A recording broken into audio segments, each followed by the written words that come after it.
All right, everybody. We've got the Madison Warhawks here with head coach Justin Counts. Coach, take it away. Yes, I'm Justin Counts from James Madison High School. I'll let my guys introduce themselves here. I'm Luke Salvosa. I play middle linebacker. I'm Alex Gates. I play defensive end. Owen Manning, I play left guard. Graham Gorkowski, I play cornerback. Jack Riccadello, I play fullback and tight end. I'm Joe Gore, I play safety. So these are all seniors who came back from our team last year. They're our team leaders and great representatives of Madison High School football. All right, Coach. If you don't mind, just go ahead and tell us a little bit about the program so far. How's the off-season training been? We just finished the first week of camp. Just give us a little insight into what's going on. Sure. I think it's been a great first week for us. Obviously, we've got a lot of kids from our last year's team that we're replacing. And I've been really relying heavily on these guys and their senior leadership, kind of bringing our younger guys along. We got a lot of new kids who've been kind of chomping at the bit, waiting their turn to play. And it's just been exciting to see them get their opportunities out there. We've been really good with our competition. We've been really good with kind of pushing each other. I've been holding these guys accountable to hold our younger guys accountable, kind of to what the standard that we're used to practicing, the level that we need to practice to be great.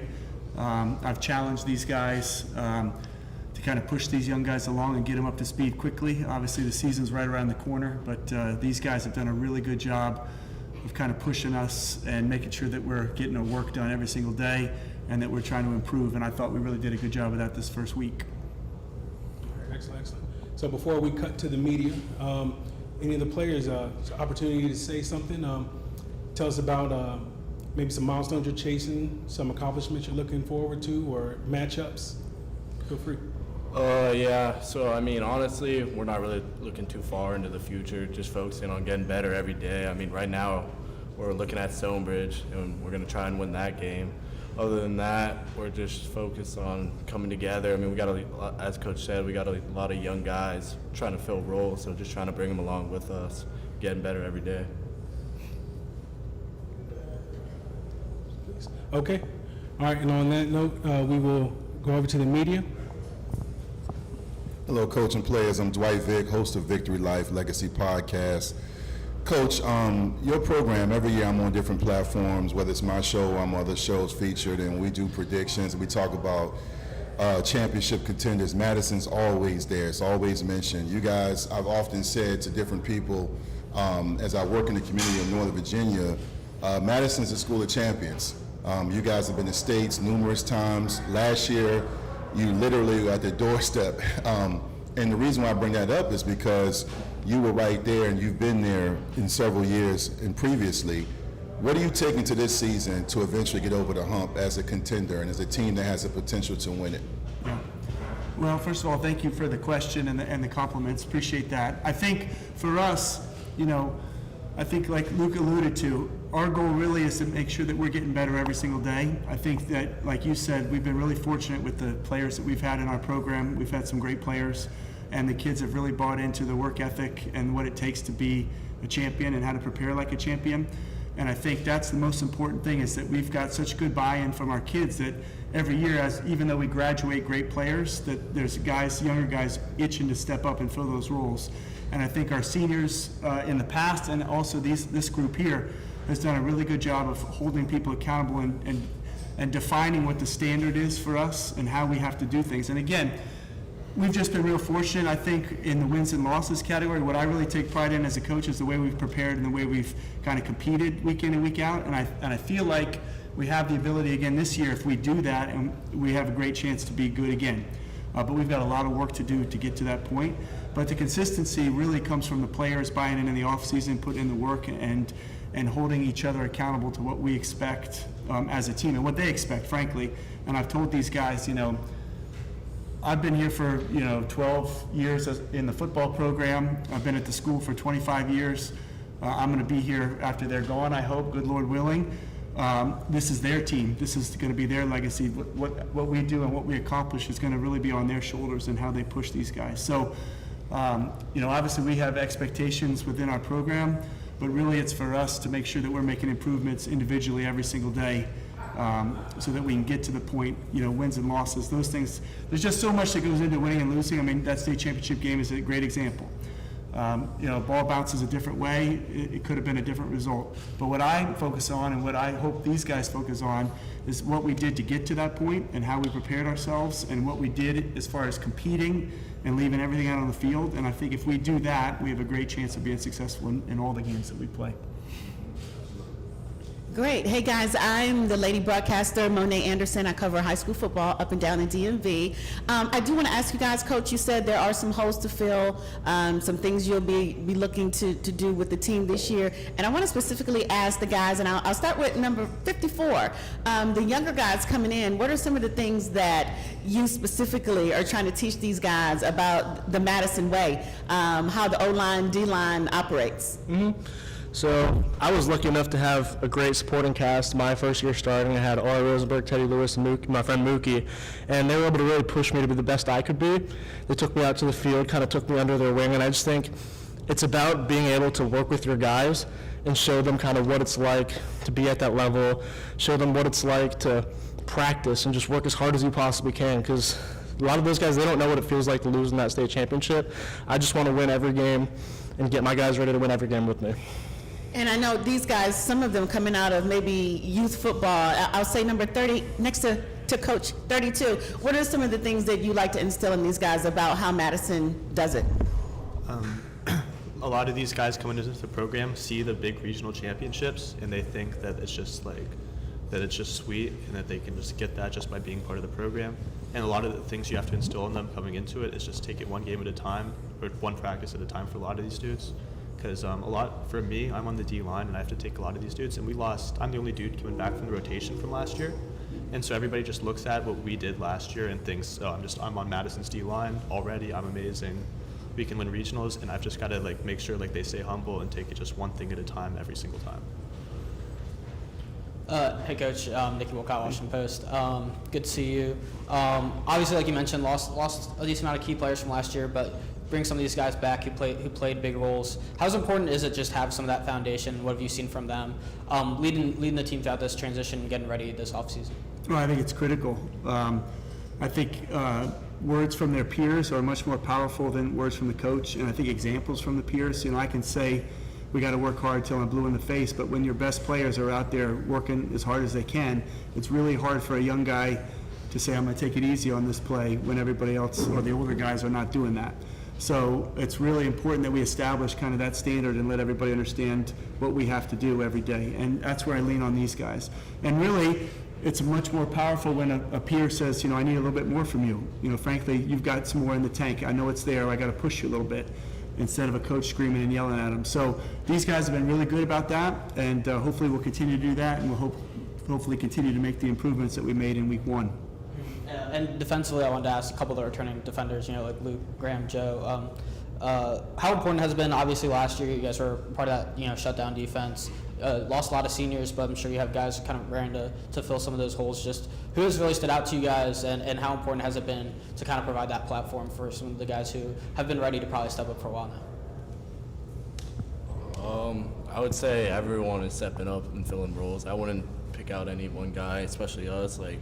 It's not a one-player defense out here. It never has been. It never will be. But one thing we like to instill in our defense is physicality. I mean, if you look at us, we're never the biggest. We're never the most athletic. But, day in and day out, we're going to come prepared and we're going to be physical. And that's what we've preached, and that's what we hopefully return as a defense next year. Anybody else want to answer that? Yeah. Our defense, we focusing on being physical, about 11 guys always flying to the ball. A lot of people have stepped up this year with bringing energy, effort, everything to practice, and that's really, I think that's going to show this season.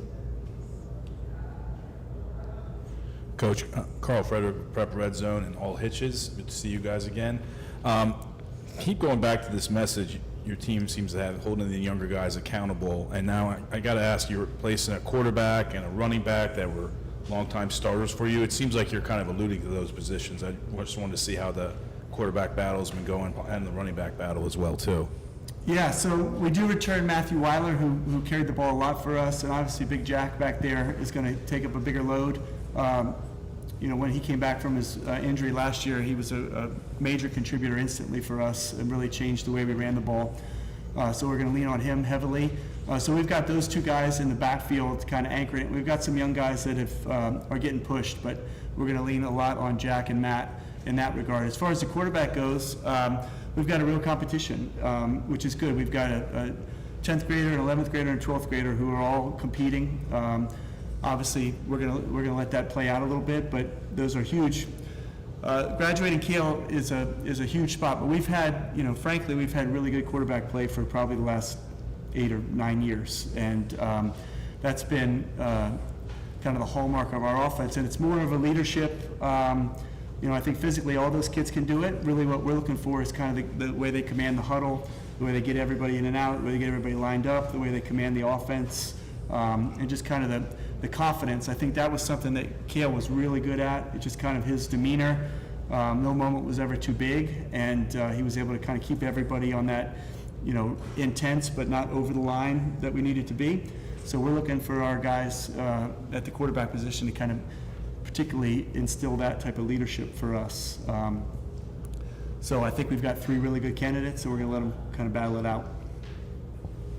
Coach, this question is for you.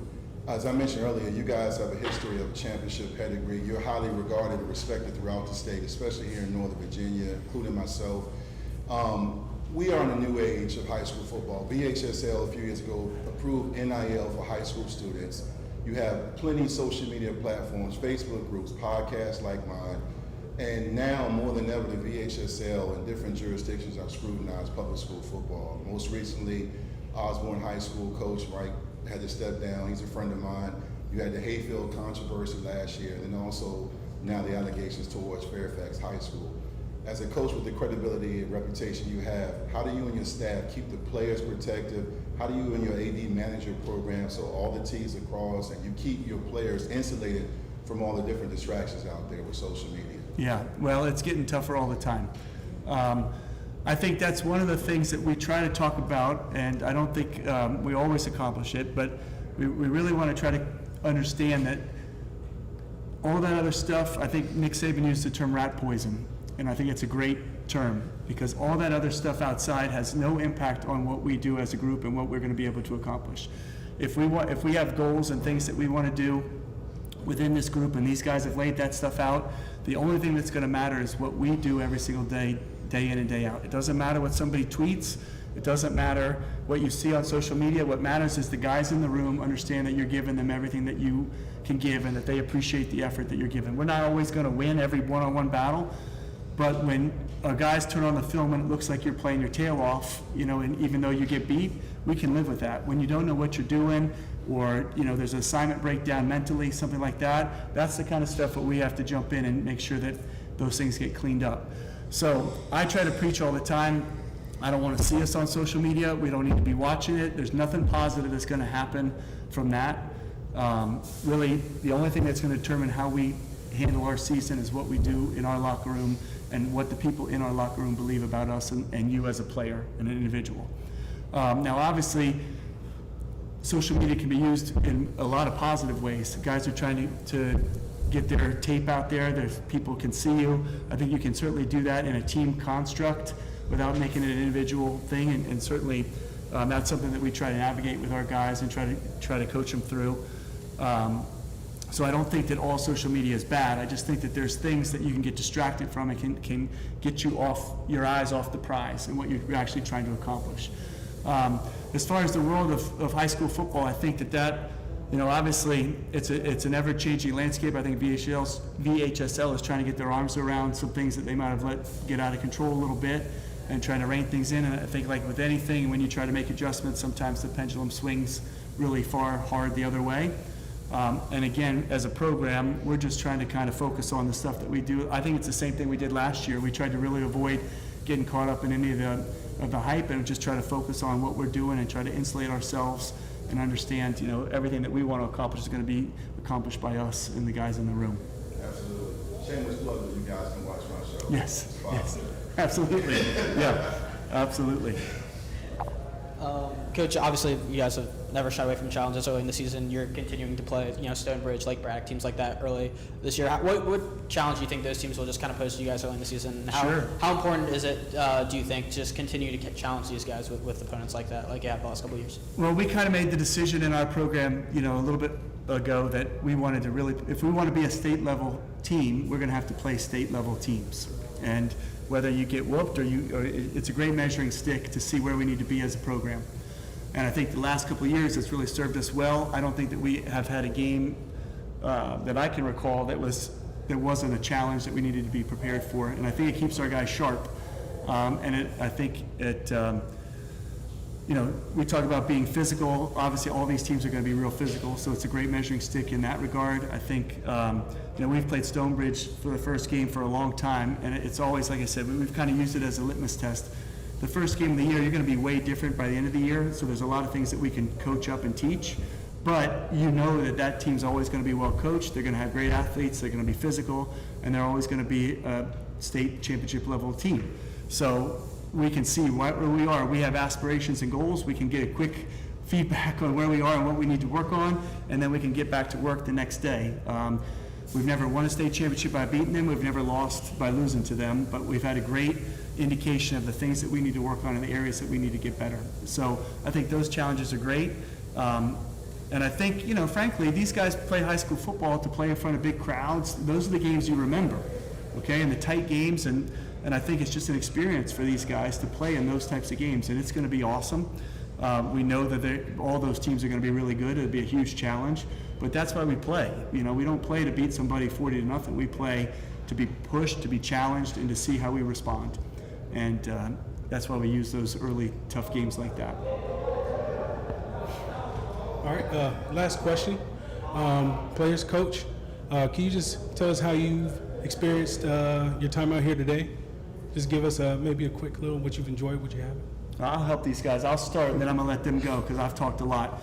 But I'm going to say from a program, we certainly appreciate anybody who's covering high school football and promoting high school football and these young athletes. I think, obviously, me and my staff believe heavily in the value of high school sports and what it does for these young men and women and helping prepare them for things that they want to do. Hopefully all these guys get an opportunity to play it as long as they want to play, but obviously they're going to do something else in their life.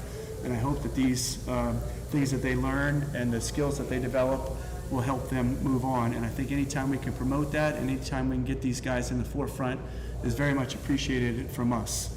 So I'll let these guys, anything that you want to add, you're more than welcome.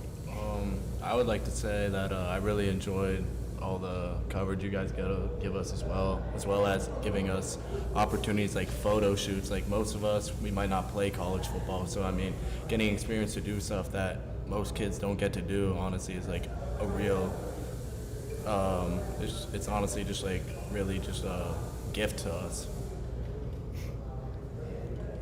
Yeah, I'm just grateful to be able to have these opportunities. Same here. I'm just grateful. It's nice to get some coverage on high school football. We work hard. I think we deserve it, and I really appreciate it. Yeah, thank you guys for coming out.